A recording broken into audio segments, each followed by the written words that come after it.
We're live. Ladies and gentlemen, you once again. Welcome to the Kingdoms podcast. And I have with me my brother from the other side of the world.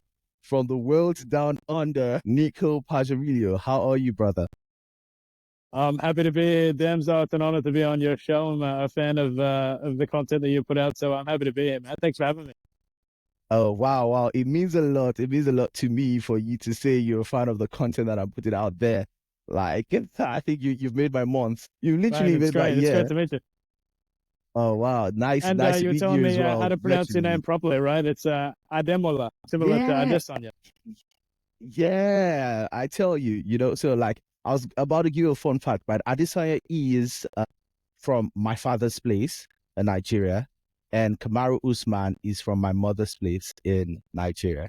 So Right, there you go. I have two warrior clans. There you go. You come from a strong place of the world. Let me tell you. I am telling you, strong ancestry. I'm telling you, like, what do you know about Nigeria aside from the Nigerians in the UFC? It's like my knowledge of Nigeria has been greatly enhanced by the fighters that are in the UFC, like getting to learn so much about the country through fighters like that who've really taken the sport by storm and really ruled the sport, you could say. Kamaru Usman, one of the greatest welterweights we've ever seen, and Israel Adesanya will go down in history forever as one of the best middleweights to do it. So for those guys to be a top the biggest fight promotion in the world and to put their country up there. Well, it makes me proud for them to see that, for them to showcase their heritage on the big stage. Oh, fantastic, fantastic. There are a lot of talents from Nigeria, I tell you.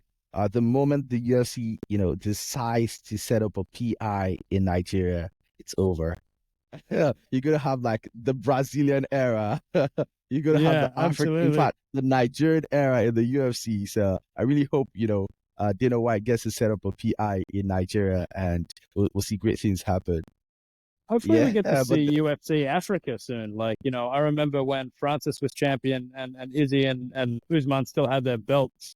Like there was talk that UFC Africa could happen, and why not? You'd have three title fights, massive title fights on the same card. You put that anywhere in Africa, my goodness, that would break records. And I think it's still possible. Drickus is Dricus. representing the continent of Africa, so I'm sure it could happen.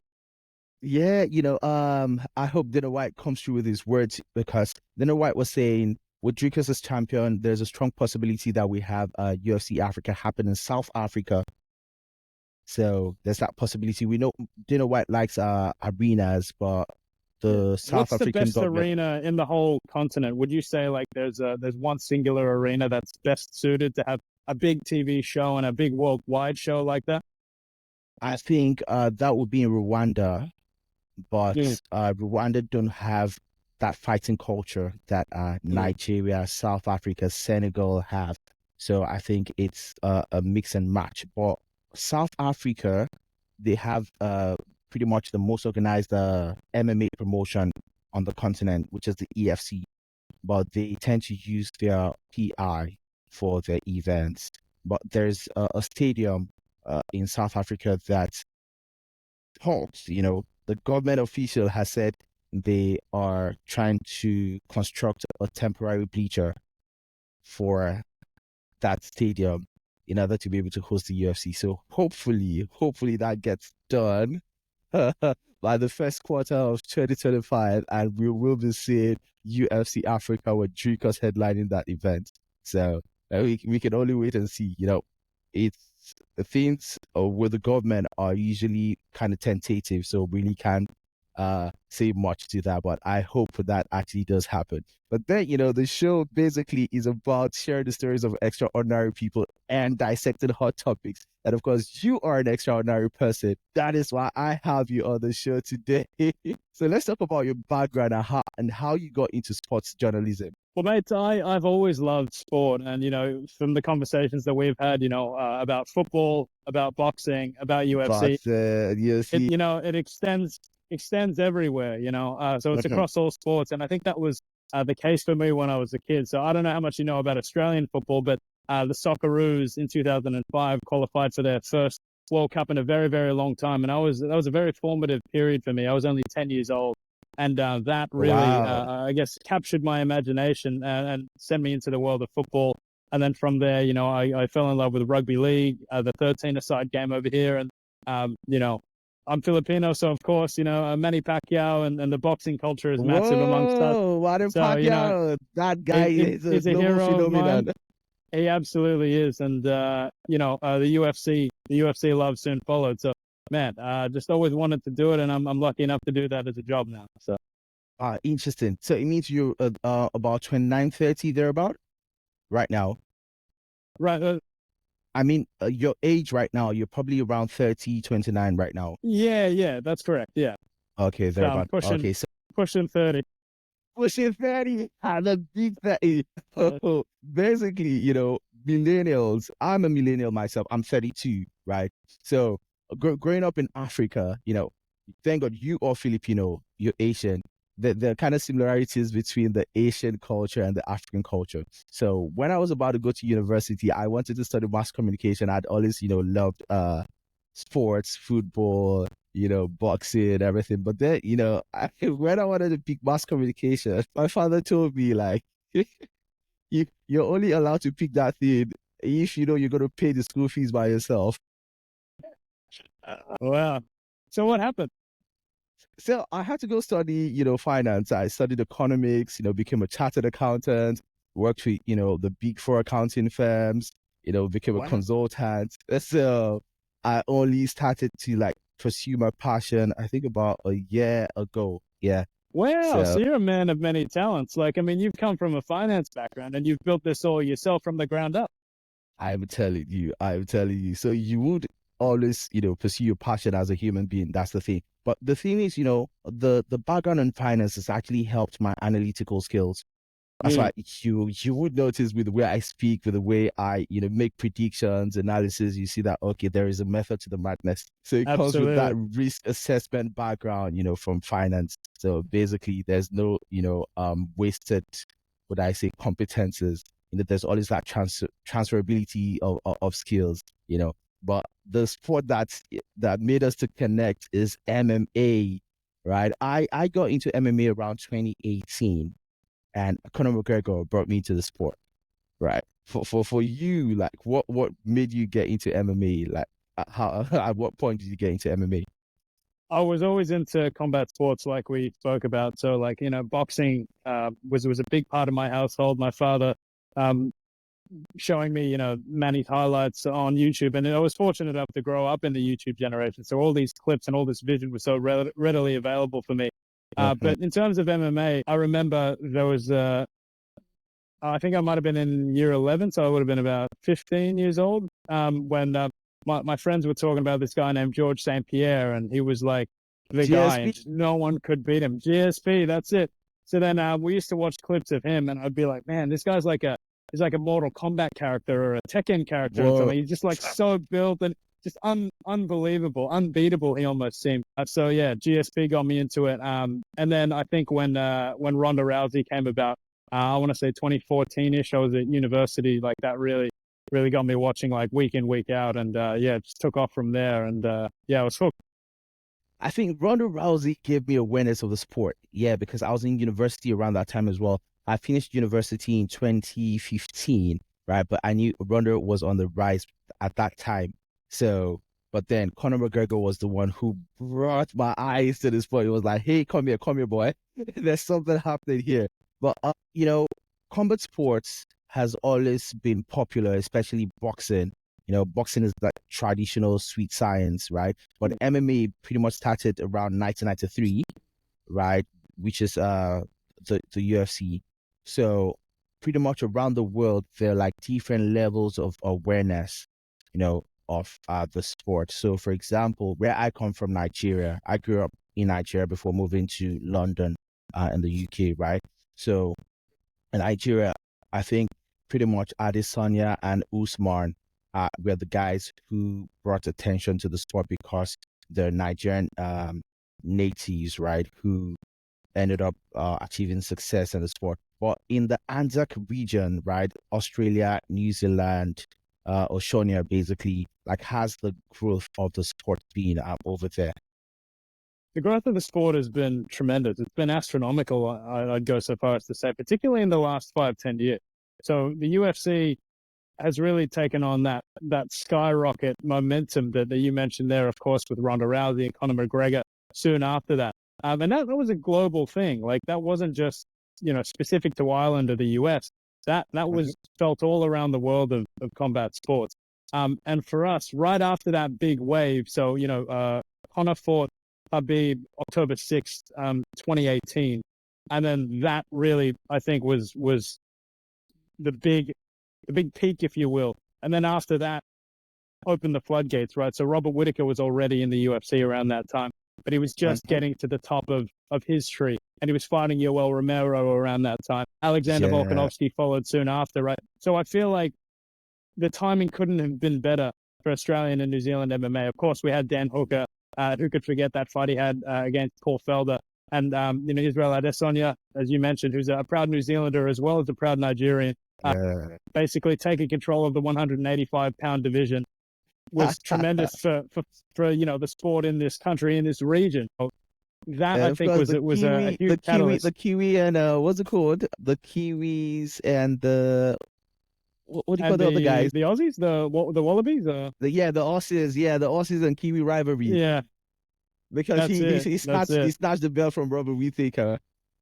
Yeah, it's a big rivalry, but I sort of feel like there's also a camaraderie at times. I think a lot of the time when we're playing against each other, then there's a big rivalry. But if there's a Kiwi who's doing well on the world stage, I think Australians get behind him, and vice Oh, versa. I'd really? like to think that the Aussies, yeah, get support from the New Zealanders when when it's them up on the big scale. That's why that fight between Steve Erceg and Kai Kara France at UFC 305 was so difficult to I guess build up, and also really difficult to watch, because it was like no matter what happened, we'd have been disappointed, because Kai Kara France is beloved by so many Australians, and I'd like to think that Mhm. Steve Erceg has many fans across the dish over in New Zealand. So when Aussies and Kiwis fight, it's tough. It's not like the rugby when it's easy to support your own country.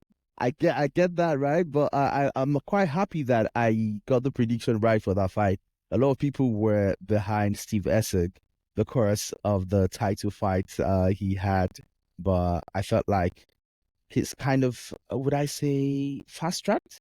But no disrespect to him, he's highly, highly talented. But I feel like a lot of people sort of disrespected the level of skill that Kai Kara France had. So he was a big underdog. I was like, okay, a dog or pass situation. I'll put my money on the dog.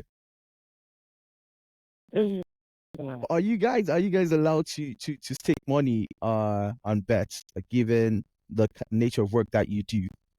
I'm not too sure. I don't bet personally, but I'm just not really not into that scene. But I think it's more just like we don't really know too much like extra. We're not in there with the fighters, and we're not aware of injuries or anything that takes place. So, but for me personally, I'm not really into it.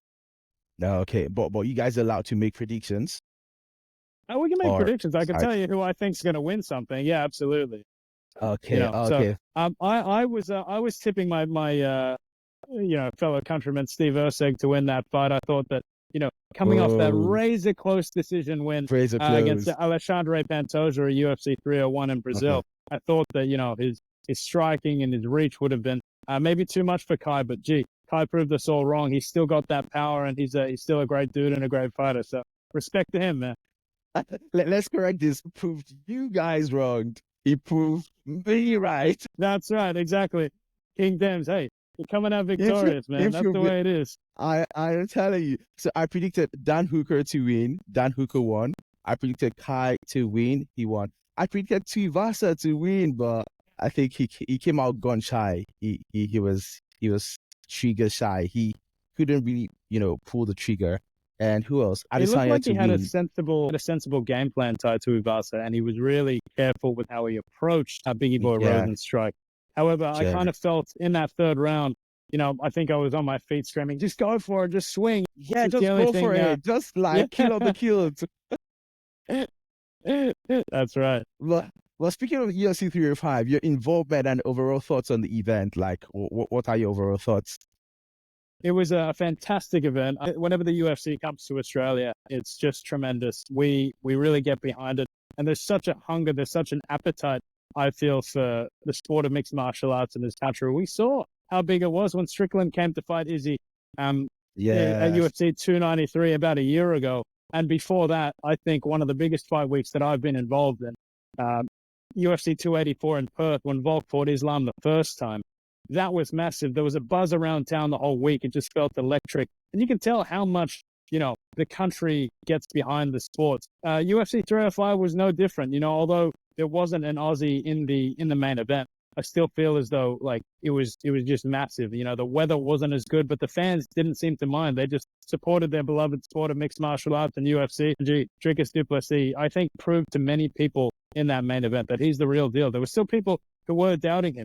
Despite him having beaten Robert Whittaker, our very own at UFC 290, and of course Sean Strickland 7 months later, there were people still doubting, can he do it? He still looks not clumsy, but he still looks reckless at times with the way he blitzes. Yeah. His technique isn't as It's good awkward, as Izzy. Yeah, Yeah. absolutely. But he It's proved awkward but everybody wrong with a effective. fantastic performance. His technique is quite awkward but effective. But then, I felt really, really bad because, he bit my boy easy. But like That's it. you were all close, and personal with those fighters, interviewing them. Like how did it feel? Like what was it like for you? Because for me, like I felt like, oh, this guy is doing something I really love.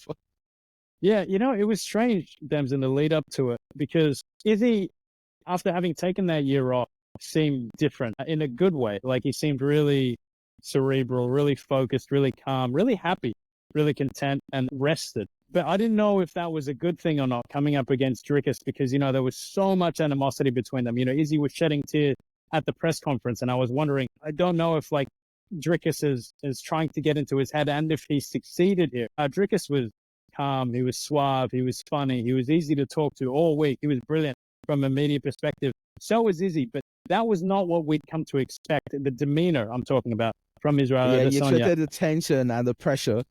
A little bit, right? So it was a different Israel Adesanya. So I was worried that maybe, has Dricus cracked him a little bit. I don't think that was the reason he lost the fight, in all honesty. I thought Izzy had a fantastic fight up until the stoppage. But yeah, it was certainly an interesting build-up, if I can say that. Yeah, so I feel like they gave us that air of unpredictability. Sometimes Mm, people expect you to do a particular thing, right? But then you just switch it up. Just you don't want to be a predictable human being. that's So it. like And Dricus du Plessis, like, in the work, he's just so confident, right? Dricus is so confident. Like, that's the vibe that I got he from is him the confident in entire his week. He's abilities. just got this swag, yeah. Mm-hmm, And he showed that. mm-hmm. Yeah, and of course he's quite confident that even if he goes up to 205, he can beat Alex Pereira. Like that level of confidence. I'm like, okay, What do you think? delusion is the new solution. So me, I think I have come to respect, Dricus, right? I think he's got a shot, but I don't think I'm not. Would I say I'm not as confident as he is in his own abilities, right? I feel it's a 50-50 thing. I feel he's got a chance, but I feel it's Mm. 50-50 because I respect him, but I also respect Alex Pereira, right? We will come to Alex Pereira shortly, right? But before we come to Alex Pereira, let's, take your quick thoughts on UFC 306, the spectacle that it was. I reached out to you, talking about it, like, I feel like it is an elite level display of arts in all forms, mixed martial arts, digital arts, physical arts. But for you, like, what are your thoughts quickly on UFC 306? You hit the nail perfectly on the head there, Dems. It was a spectacle. It was just a celebration of arts of all descriptions, right? You mentioned the graphics, the universe that the UFC took us into was absolutely Mm-hmm. remarkable. I think one of the best ones of the whole night was the opener when the whole screen went black and then it took us into this sort of cosmic space kind of area. Yeah, the graphics were absolutely fantastic. The story that was told of the Mexican people throughout the night was just tremendous as well. I really, really enjoyed what they were able to do. And I thought, the card, while it did come under criticism from some, I thought it was a tremendous card. The co-main and the main, I probably would have expected finishes in those, but all in all, I thought on paper the card was great. On the night, the card was great, and I think the UFC did a tremendous job. And in using that venue for what it should be. And I was speaking to the UFC executive producer, Craig Borsari, a few days before the event, and he was describing everything to me, the attention to detail that went into putting that event on. And he was telling me that there was a second production team specifically designed, ensuring that live experience of a fan within the venue translated to the TV product. And I think that production team did a fantastic job, because watching it at home, it felt like I was in there. It felt like I was in there. Excellent job. Excellent job, to be very honest. And the interesting thing, I was really stressed out on that day, because on that same day, it was Saturday, I went to Bellator event in London, right? From the Bellator event in London, I came back home. I was sitting cage side at Bellator. Yeah, I came back home to go watch UFC 306. I was overwhelmed. Brother, I had to sustain myself with Red Bull, coffee, anything. Man, what a trip. Hey, I'll tell you what, you're a mixed martial arts diehard. I'm telling you, I am telling you, my brother. It was really crazy. But then, UFC 307, what are your predictions for the main event, co-main event? Gee, it's tricky, Alex Pereira doing what he's doing for the country. It's sort of hard not to see this man as the face of the UFC right now. This will be his fourth fight in 12 months. Like, that's a fight every 3 months. It's like a hark back to the old school days of the UFC, like what fighters would back up. Do you remember, like, when Conor was really on his way up through the 145-pound division? This is sort of what it felt like. He was just fighting every other month. It was fantastic. So Alex Pereira has established himself as a superstar and a fantastic fighter, and rightly so, I think, the face of the UFC at this point in time. However, Khalil Roundtree, his story is amazing. I don't know if you know his story, but his father was murdered when he was very, very young, and he grew up with mental health issues as well. So I think when he was in college, Khalil, he weighed like 300 pounds. He was smoking 2 packs of cigarettes every day, and he was addicted to fast food. And then, remarkably, for a 300-pound turnaround, he started training, and I think he was inspired by somebody in his family who took him to a gym. And now, he's an absolute tank. You look at the shape of the man. He's obviously a very well-proportioned individual. Let me tell you. He looks... Exactly. He's fantastic. And he's fighting for a title, so it's a tremendous story. And, I think he's got power in his hands too. Don't count out Khalil Roundtree, let me tell you. To be honest, right, I think I'm on the Khalil hype train, because looking at his story, I think he's very hungry. And the way he fights, I was telling somebody recently, he fights like you stole something from his family. Yeah. Like, he fights very passionately, and I think he's going to bring it on to Alex. I think it's a 50-50 thing, but, like me, you put your money where your mouth is. I like to risk assess and try to make the biggest profits. I don't... Yeah. I don't like to predict outcomes, right? I like to, predict, where the money is greener. So I think, it's a dog or pass situation, because when you assess the skill for skills, they say styles make, fights, right? Skill for skill, I feel like they are evenly matched. But to the casual eyes, right? Because Alex Pereira has those flashy knockouts, the face of the UFC, they probably haven't gone to look into the fights and the skill sets that, Khalil Roundtree possesses. So for me, if I were to put my money, I have not put money on it yet, but I think if I was to put money on it, I'll go with Khalil Roundtree. Co-main event, who do we have in the co-main event on that card? I think we have Raquel Pennington versus Pena. Juliana Pena. Yeah, Pena. For me, I got Pena in that fight. I don't know who you've got. For me, I think that's a great fight, right? I think Juliana, with all that she's achieved and with the confidence that she will take going into this, she didn't let that second Amanda Nunes fight discourage her at all. And I think all this time on the sidelines, it's interesting when a fighter takes that much time off, the bounce back factor is something that you need to be wary of, because you need to consider that can either really help a fighter or not. Because we saw what happened with Israel Adesanya at UFC 305. We were just discussing it, right? a year out of the game. He came back, and did he look a bit tired in that third round? Was he gassing a little bit there? With Juliana Pena, you have to worry how that might affect her physically. Mentally, I'm sure that she's going to go in to this fight with a tremendous amount of confidence.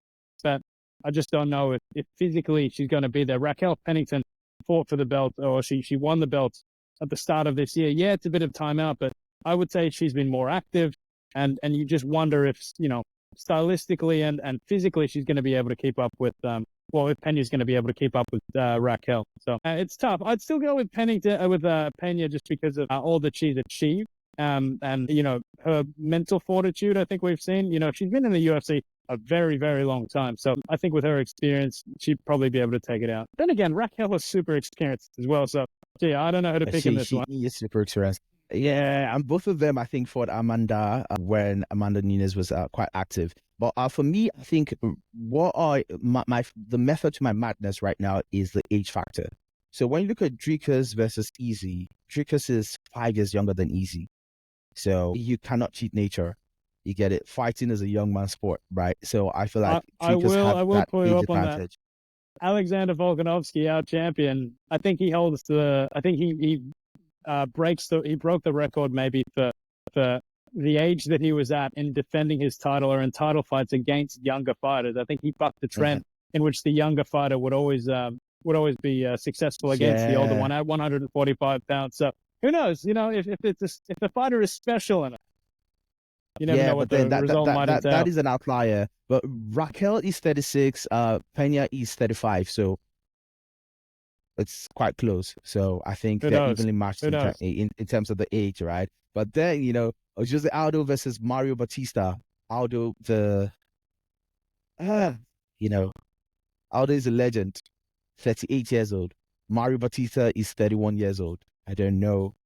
Will he continue to defy age and time? Well, it was interesting seeing him come back at UFC 305 in UFC 301 in Rio de Janeiro. Like, I didn't expect Jose to come back. So soon after he left the sport, but he came back, and in all honesty, with respect to Jose, I fully expected Jonathan Martinez to walk through him as the younger, hungrier guy. But Jose Aldo proved me wrong. Lost money on that fight. Unlucky. Whenever you lose money, but you're still happy you lost that money, that was what happened to me. I was happy that I lost the money, big respect to Jose Aldo. So in terms of your top 5 MMA GOATs of all time, who are your top 5? Jeez, top 5 MMA GOATs. Well, I'm going to go the big 4 for me. Like, people always talk about the Mount Rushmore of MMA. Mount Rushmore.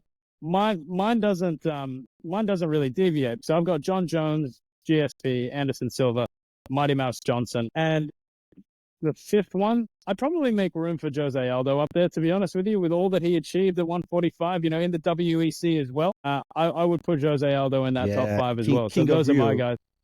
That's it. And, no disrespect to Khabib at all, but for me, Aldo and Demetrius Johnson deserve to be up there a little bit more, just with how long they managed to own their divisions.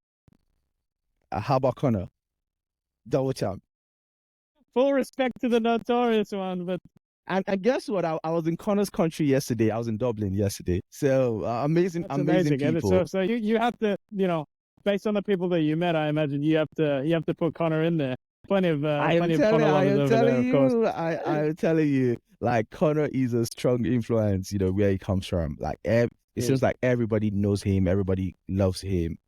He's an amazing, global influence. So for me, I feel like not just based on the sporting, accomplishments, but based off, bringing popularity to the sport, I would always put him in the top 5. Who's your top 5 then, Dan? Who's my top 5? Okay. Greatest of all time. So what's the criteria? What's the scoring criteria we're using now? Is it in terms of sporting accomplishment? Okay. So I think my criteria is in terms of, balancing sporting accomplishments and, bringing awareness to the sport. Because to me, like, you need to be commercially viable because of the finance background that I have, right? So if we have a mix of both, right, I think I'll put John Jones, as number 1, right?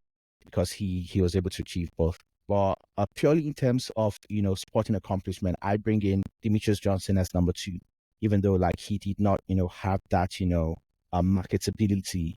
So I bring him at number two. Number three, I'll bring Conor McGregor.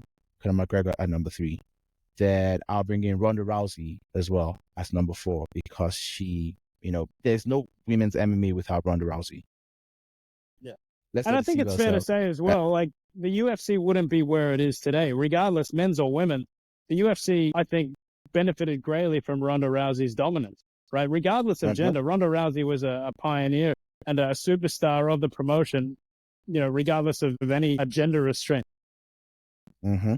Then I think number five, it's a tussle, it's a toss up, right?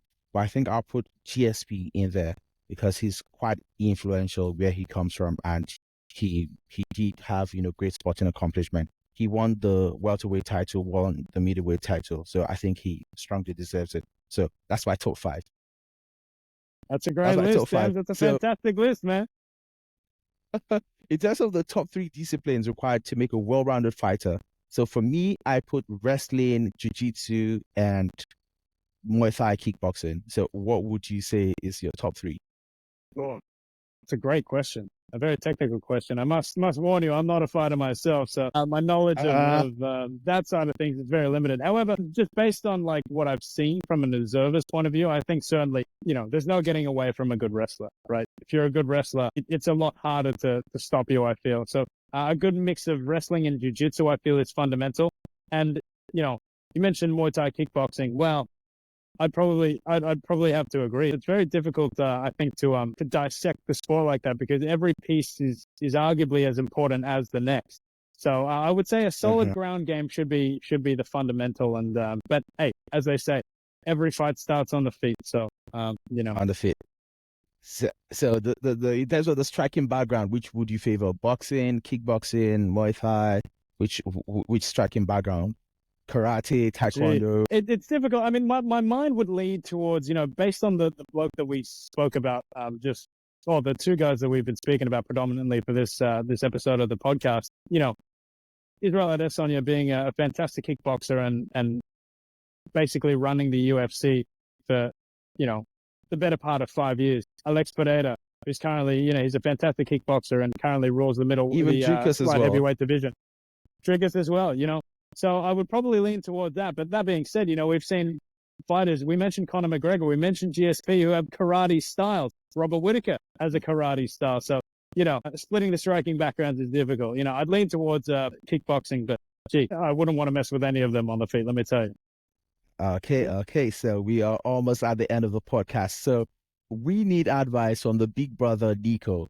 So what's your advice, to young up and coming athletes and journalists?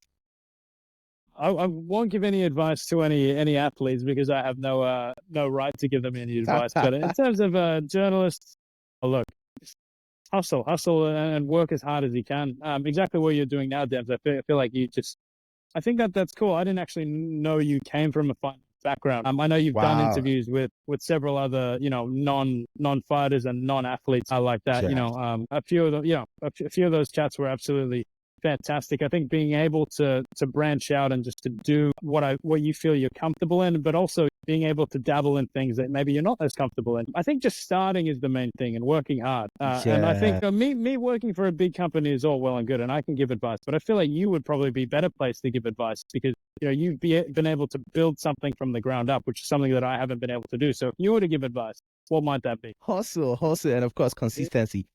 I love what you said in starting. Starting is the most important thing. A lot of people have dreams, they have goals, but they never start because they feel like, oh, people criticize them. Forget criticism. Like, just keep improving. Take criticism as positive fuel. When people criticize you, take it on, effect corrections, and of course, you keep growing. So if you go back to episode one of my podcast, right, it's not like, episode 40 something. So I'm almost approaching episode 50, right? And, there's been a lot of improvements. I've had people from the US, from, other places in Europe and Australia reach out to me and say, oh, wow, you're doing a great job. And in my head, I feel like if only you went to see episode 1, 2, 3, 4. Yeah, my first broadcast is out there somewhere, and I just pray to God that no one ever sees it. Yeah, well, when we start, none of us are good when we start. I would say that there's so much more improvement to go now. You and I would say, are still quite young in the industry, so there's plenty of learning to be had and plenty of improvement to be had. I think on everybody's side. Okay, yeah, definitely, definitely. So, the last guest on the podcast left you a question. That's Ciaran Clark. He's an MMA fighter with Bellator. He fought that's 2 weeks ago, yeah, and he won his fight, right? So he's 10 and Yeah. 0 undefeated. So hopefully he remains undefeated with this question he's dropped for you. So he asked, what has been your biggest adversity to date? My biggest adversity to date. Gee, I mean, it's tough to talk about adversity. When I've been so blessed with what I've been able to do. Adversity, I could talk about my background and where, coming from Western Sydney, coming from, the background that I have and all that, and basically being able to come out of an area where, we don't see a lot of huge media success or anything like that. But that being said, I wouldn't say that I've had to overcome any massive adversity. Like, I think this podcast sort of comes full circle, right? Like, we were speaking at the start of the show about the African champions. And, you think of it, you hear the stories, particularly I mentioned Francis Ngannou at the top of the show, his story, what that man had to go through. And to think that all that he's achieved, coming from Cameroon on a boat, getting arrested and, having to fight his way through. He was in a Parisian jail, if I'm not mistaken. So those guys are, I think, better place to talk about adversity than I am. So I won't bore people too much on that front. Okay. Speaking of background, I love your background. Western Sydney, amazing scenery. This is not a green screen. This is real life. Yeah, concrete jungle. Beauty. That's Rhodes behind you, the suburb of Rhodes. It's just literally just a bunch of apartment buildings. So it looks pretty, but yeah, not a lot Man, of nature around. it is your city view, definitely. It is a beautiful view. Trust me, it is a beautiful view. And of course, what question would you like to leave for the next guest? So I had to think about this. I want to because the fact that I mentioned before that you interview not only fighters but people, Yeah, who are from from different all walks of walks of life. life, right? Exactly. Uh-huh. This is Yeah. a very overarching question. But what do you feel is the meaning of life? Why are we here? Whoa, that is deep. And you know what? The What do thing you is, you're going think to get a is the different meaning answer of from if life? it's a fighter, if it's a finance guy, if it's a health guru, if it's, a religious person. The answer is going to be different. So I want to know what they think. Thank God, I am not the next guest. I am the host to the next guest. And of course, the next guest has got their work cut out for them. And of course, Absolutely. I have to say a very, very big thank you. For me, an attitude of gratitude is good attitude. So thank you very much for being on the pod today. Busy man. I've eaten it into your time today. It's No, 9 no, it's a.m. fine. in I London. actually It's have a, 6 p.m. I have a, I You have a actually little have a bit what? more time. I did want to talk a little bit about, like, I found it really fascinating, Dems, what you were talking about at the start of the show with Okay. UFC Africa and the possibility for that. How much support is there? I mean, because we know that the African fans are absolutely in love with the sport of mixed martial art. Is there a groundswell of support from the people of Africa to have an event over there? Okay. So the thing is this, it is, how do I put this now? Okay. It's a bit of a mixed bag, right? The people of Africa really, really want it to happen, right? However, it depends on wherever you're going to in Africa. So in Nigeria, for example, people are warming up to the sport because Isola Adesanya, Kamaru Usman, right? In Cameroon, for example, they love Francis Ngannou, right? However, would you believe that there are a lot of people in Nigeria that call MMA, they call it boxing or they call it wrestling. So we don't have like very educated fans of the sport yet, right? So it's really annoying. Like when people see you watching MMA and they say, "Oh, why are you always watching wrestling?"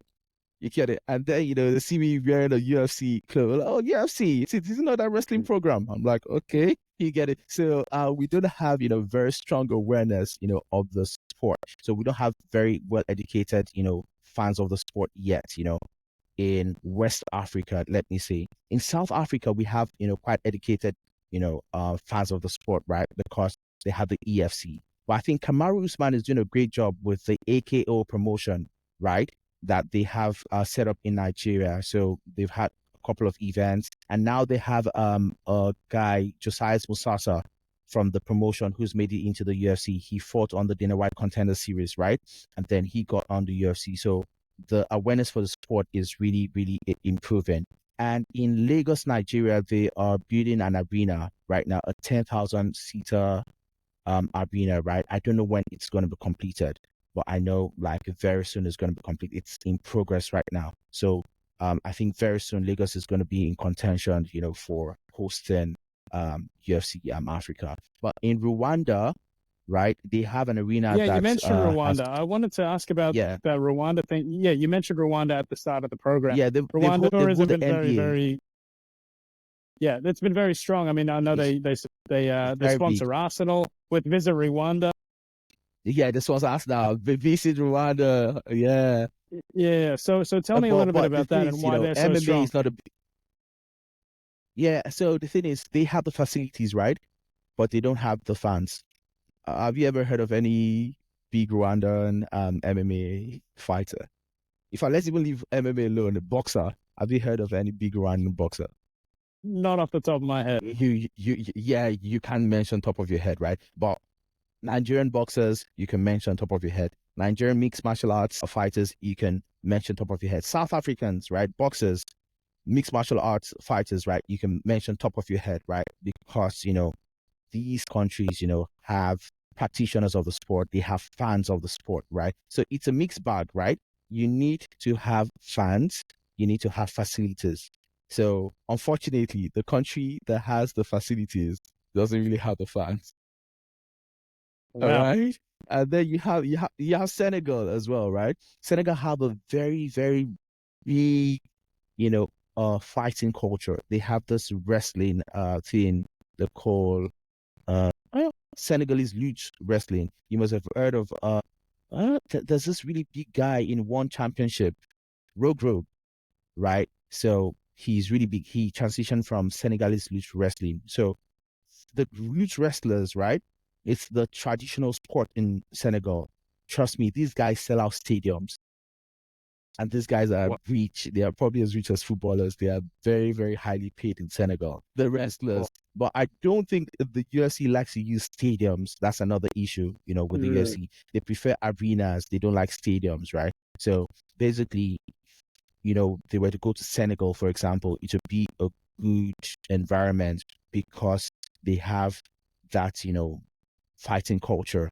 And of course, they have, a facility that can host it. There is a special stadium just for the wrestling. So when you go to South Africa, right? South Africa have like small arenas, right? But they want to use the stadium, right? So I think maybe the Cape Town Stadium. So they want to build a bleacher, right? And if that is approved, if that is underway, that would make a lot of sense, right? So I think the Is that UFC stadium just need to roofed? be Is there a roof flexible. over that stadium? Is there a roof? Yeah, so they're trying to construct a roof on the stadium.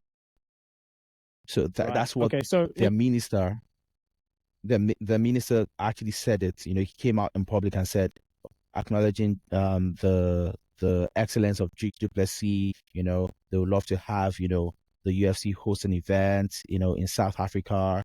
There are talks, ongoing talks about building a temporary roof over that stadium. I'm like, oh, this work on development. If people in the government are acknowledging the excellence of people in sports, right, and trying to approve construction work, because if you know anything about Africa, right, there's a lot of bureaucracy when it comes to approving constructions, approving any kind of projects, right? And the cost these guys are getting into popular culture, come on. I was at AJ versus Ungano. They held their press conference in London, right? So I was at the press conference. Turkey Al Sheikh, was also there. So I was privileged to speak with I think Ungana's coach, Dewey Cooper, right? So and I also met some Nigerian billionaire promoter This guy has promoted the likes of Mayweather. Your uncle, he promoted Money as well, right? So he's a big boy. He's a big boy in the sport. And then he was the one who told me about the construction of the 10,000 seater arena in Lagos, right? So I don't know the timeline for the completion of that project. But trust me, if that project gets completed, Nigeria is going to be the front line to host the UFC because that means that we have the facilities and then we now have the fans basically because it's not just enough to have the facilities, you need to have the fans.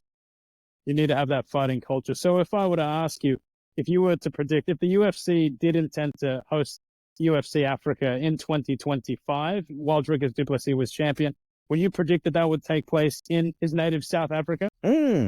Yeah, I've always, even though I'm Nigerian, right? And, I have that bias for Nigeria to be the frontliner. I'm still a chartered accountant. And, one of those things, those principles they taught us is objectivity. You need to always be able to make an objective opinion, even when your self-interest is in the mix. So in the spirit of making an objective assessment, I would say South Africa are ahead in terms of being the frontliners to get that nod to get it happen ahead in terms of the facilities. Remember, South Africa hosted the FIFA World Cup. I think they've also hosted the Rugby World Cup as well. So they have that track record in terms of hosting international, global, elite level events, right?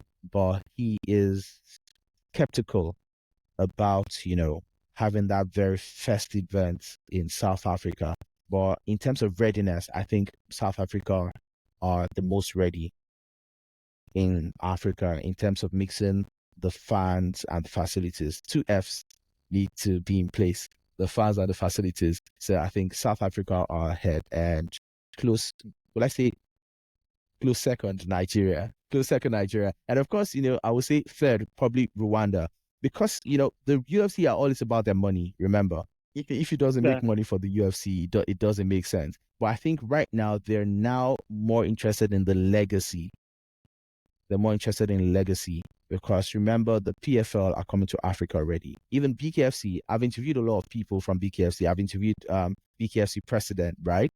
And trust me, BKFC are really taking over. My brother, BKFC is the fastest growing combat sport in the world. And of course, they have an event in October in Marbella, Spain. And of course, with the influence of Conor McGregor, right? They're really taking over. So I think the UFC are already looking at Africa as, okay, let us, get our market share in this place, right? Let's get our market share and let's, make legacy by organizing something in Africa. So basically, South Africa would, are ahead of the game. So would you like to see Dricus in a main event in South Africa?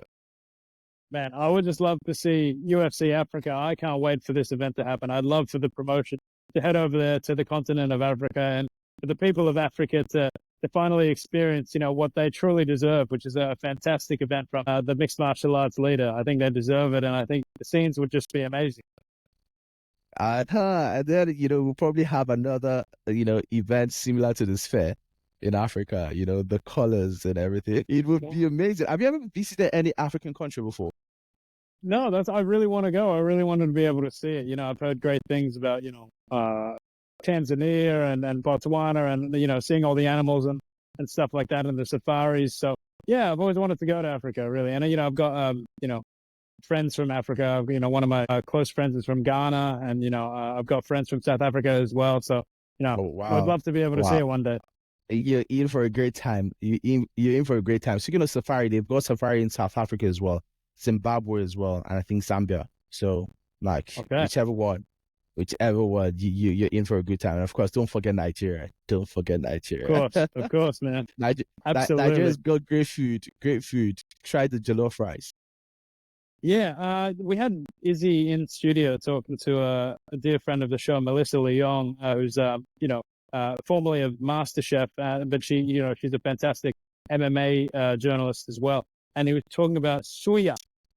and I really want to try that. I've Suya, heard great things about it. You know, it Suya, sounded so good when they were man. talking about it. Listen, oh wow, so think about Suya. Yeah, and he was telling her about the way they wrap it in newspaper and they have it over the fire and then that charcoaly, smoky taste. And man, it just got me it got me so hungry. I'm hungry right now. I need to find me some suya somewhere. I just need to. I had Suya yesterday. Let me make it worse for you. Oh man, how good. Whoa, trust me, you should get Suya. Don't you guys like have African restaurants over there in Australia?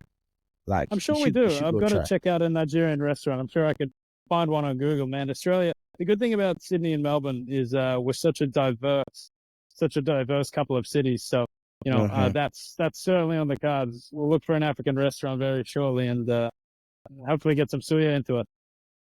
Okay. So let me see. Before I let you go, let's try to make a matchup, right, for UFC Africa main event. Who would you like to see? Well, if we're doing Main event, based on the co-main current event. based Yeah, on the based on the current current roster. landscape, I would say what better than if Robert Whitaker beats Hamzat Chimaev in a month's time or in a few weeks' time, actually, at UFC 308 in Abu Dhabi. I'd love to see Drickus defend his title against our boy Bobby Knuckles in the beautiful continent of Africa. That would be incredible. I know it's a short turnaround. Probably won't happen. But if you're talking about pie in the sky type stuff, that's what I'd love to see. Mm-hmm. Co-main event. Who would you like to see in that co-main event? Oh, man. Let me think about that. We haven't seen Kamaru Usman in a long time. I would love to I see was waiting for Kamaru that name. back I into was the waiting for octagon. that name. You got to see him. It's just who do you match him up against? Who do you think? You know one funny thing, right? I feel I'm putting this out there. I feel like Kamaru Smart is going to fight Bilal Muhammad. For the title. Yeah, I think it's difficult to justify, but I think it's going to happen. I don't hate that. I actually really like that fight. I think that's a tough matchup for Bilal. As good as he was against Leon Edwards, I feel like he's not going to have his way against somebody like Kamaru Usman. So I think that's a fantastic matchup. Okay, so let's wait and see what happens in the future, right? But of course, from me once again, it's a very, very big, thank you, big appreciation to you, you know, spending your time. I like to tell people like, life is measured in time. So if somebody shares their time with you, it means they're sharing their life with you. And of course, if someone shares their life with you, they need to be appreciated. So thank you very much once again. Before you leave, do you want to leave a shout out to anybody? Shout out to all the MMA fans, all the UFC fans who keep this sport afloat, keep this sport firing. And we spoke about the astronomical rise that the sport has had, particularly in the last 5-10 years. Wouldn't have been possible without the fans. And I don't think you and I would be doing what we're doing now if not for the incredible support of the UFC fans all around the world. So thank you. Okay. Speaking of UFC fans, right? Before I let you go, let me tell you something silly that I did. I wore my UFC jumper to the Bellator event. And of course, people were saying, "Are you a troublemaker?" You're an instigator, a Woody Woodpecker here. He's just trying to start something. Well, you Okay, got out of brother. there. You got out of there in one piece, so it's great to see. Okay, brother. Thank you once again. I really, really appreciate it.